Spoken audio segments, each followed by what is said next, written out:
In the last video, we took a trip down memory lane and watched the Flubber movie from 1997, and we talked about how the professor could structure a good experiment. The method that I was talking about in that video is called a completely randomized design. So what we're going to do in this video is we're going to draw out what that randomized design looks like. In the last video, I suggested that the professor have a few different groups.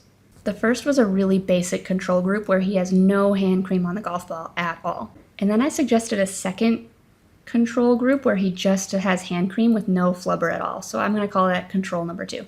Treatment A, we could say, is hand cream plus 1 gram of flubber.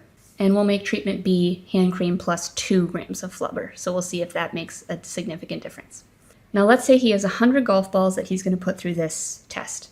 What he's going to do with those 100 golf balls is split them into the 4 groups. It's really important that he randomly assigns them to these groups. So I'm going to move all this over so I can say that here. It is really important that he randomly assigns so he doesn't end up with like all the bounciest balls in treatment B, for example. And speaking of, he should probably make sure that all 100 golf balls are new in the same brand. That way there's no variability there where like maybe one brand is bouncier than another.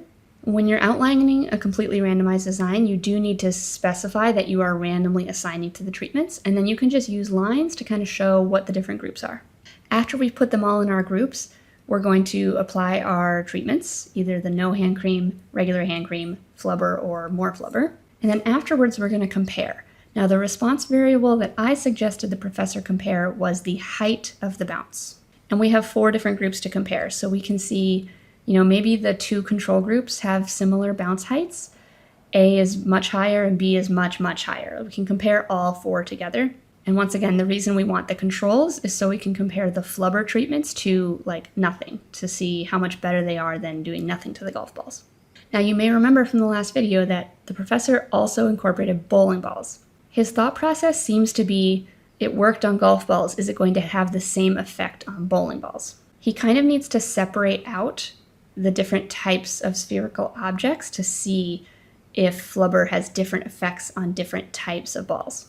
To do this, he can set up a block design. Let's say he starts with 50 golf balls and 50 bowling balls. From there, he's basically going to do the exact same experiment as before, but on the golf balls and on the bowling balls. So let me just see if I can copy paste this. The power of technology.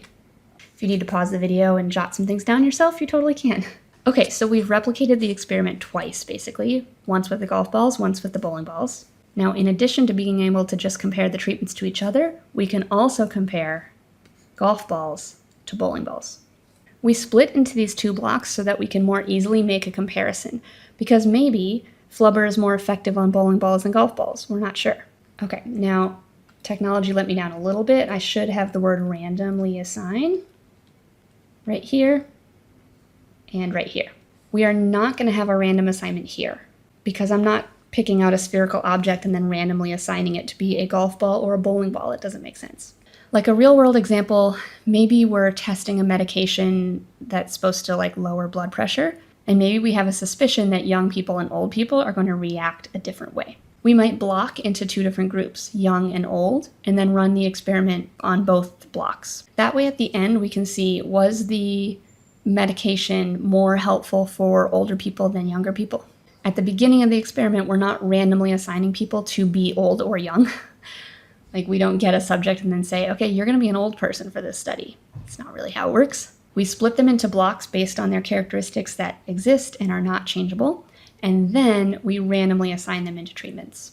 So that's completely randomized design and block design. There's a bunch of other ways you can structure your experiments, but these are 2 of the most common. Disney will inevitably remake Flubber in the next couple years, right? So we should give them this information now. I think they care.